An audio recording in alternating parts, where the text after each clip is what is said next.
جس واقعے کی وجہ سے اس سورت کا نام اصحاب الکہف پڑا، آج جو میں نے آیات تلاوت کی ہیں وہاں سے ان کے اس عجیب و غریب سبق آموز واقعے کا بیان اللہ تعالیٰ نے شروع فرمایا ہے۔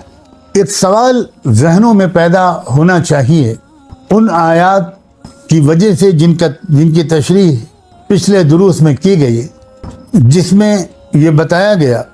کہ ایک ماحول ایسا بنے گا عیسیٰ ابن مریم علیہ السلام کے بارے میں، اس غلط عقیدے کے نتیجے میں جو ایک یہودی صہیونی سازش کے نتیجے میں عیسیٰ علیہ السلام سے محبت کرنے والوں کے اندر داخل کر دیا گیا، اور ان کی غالب اکثریت نے اس غلط بات کو قبول کر لیا، اور وہ یہ کہ عیسیٰ خدا کے بندے اور پیغمبر نہیں بلکہ خدا کے بیٹے تھے۔ میں تفصیل سے عرض کر چکا ہوں کہ اس غلط عقیدے ہی کے نتیجے میں کیا کیا ہوا، کیا اختیارات حاصل ہو گئے پوپ کو اور چرچ کو، اس اتھارٹی کا، اس پاور کا کتنا غلط استعمال ہوا، مذہبی طبقے نے کیسا جبر و ظلم کیا عوام پر، مذہب کی کتنی غلط تصویر پیش ہوئی، اور اس کی وجہ سے لوگوں کو مذہب سے کس قدر نفرت ہوئی، خدا سے نفرت ہوئی، خدا بیزاری تک بات پہنچی، خدا کے انکار تک بات پہنچی، ایک بغاوت کی کیفیت پیدا ہو۔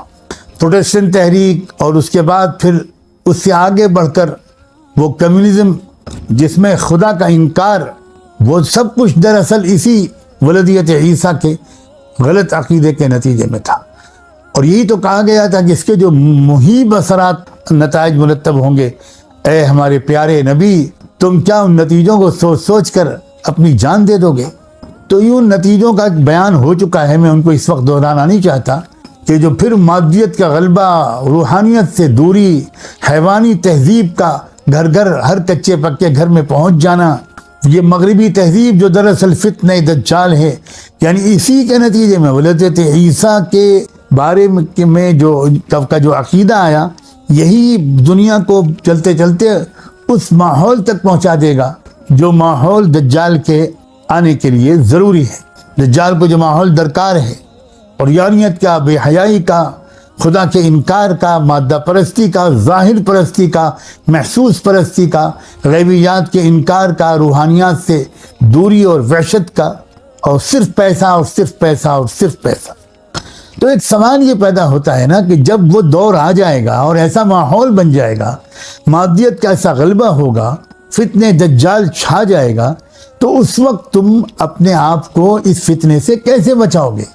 یہ جو کہا گیا تھا کہ سورہ کہف فتنہ دجال سے بچانے والی سورت ہے، اور میں نے اس وقت عرض کیا تھا کہ علماء نے یہ بات بڑی قیمتی کہی ہے کہ کسی سورت کی جو تاثیر اور فضیلت بیان کی جاتی ہے، اس کا راز اس کے مضمون میں چھپا ہوتا ہے۔ تو سورہ کہف کی وہ کون سی ہدایات ہیں، کہ وہ کون سے مضامین ہیں جو فتنہ دجال سے حفاظت کا سبب بنیں گے؟ اب اس وقت اس وقت جو بالکل ایسا لگتا ہے کہ مناسب ترین وقت ہے سورہ کہف کی ہدایات کے مذاکرے کا، ان پر غور کرنے کا، اور ان پر عمل کرنے کی ہمت جٹانے کا۔ یہ بہت سیریس موضوع ہے، یہ تو لائف سیونگ ڈرگ ہے۔ ایمان کو بچانے اس کے لیے لازمی طور پر جو تدبیر اختیار کرنی ہے، آپ اور ہم میں سے ایک ایک کو، وہ ہے یہ جو آج کا موضوع ہے۔ تو ایک سوال یہ یقیناً حساس لوگوں کے دل میں پیدا ہونا چاہیے، نہیں پیدا ہوا جس کے دل میں وہ اس پر اللہ سے موت معافی مانگے، اپنی بے حسی کو دور کرنے کا فیصلہ بھی کرے اور دعا بھی مانگے۔ اسی سوال کا جواب ہے ان آیتوں میں جن کا آج مذاکرہ ہوگا۔ ام حسبت ان اصحاب الکہف والرقیم کانوا من آیاتنا عجبا، کیا تم سمجھتے ہو اے محمد کہ کہف اور رقیم والوں کا جو قصہ تھا یہ کوئی بہت عجیب و غریب قسم کا واقعہ تھا؟ ایسا معلوم ہوتا ہے کہ اللہ تعالیٰ یہ کہنا چاہ رہے ہیں آج کی امت سے بھی کہ بھائی تم پر یہ جو سمجھ رہے ہو کہ یہ موجودہ ماحول کے خراب اثرات سے پہلی بار تم دو چار ہوئے ہو، یہ غلط ہے تمہارا خیال۔ نہیں، اس سے پہلے، بالکل اس سے پہلے اسی طرح کے حالات آ چکے ہیں، جبکہ ایمان کو بچانا ناممکن ہو گیا تھا، انتہائی مشکل ہو گیا تھا، پورا ماحول ایمان کے مخالف تھا، حق کے مخالف تھا، سچ کے خلاف تھا، ظلم اور باطل پورے ماحول پر چھا گیا تھا، تو اس وقت جن لوگوں نے، اس وقت کے ایمان والوں نے جس طریقے پر اپنے ایمان کو بچایا تھا، وہی طریقہ تم کو بھی اختیار کرنا پڑے گا فتنہ دجال سے اپنے کو بچانے کے لیے،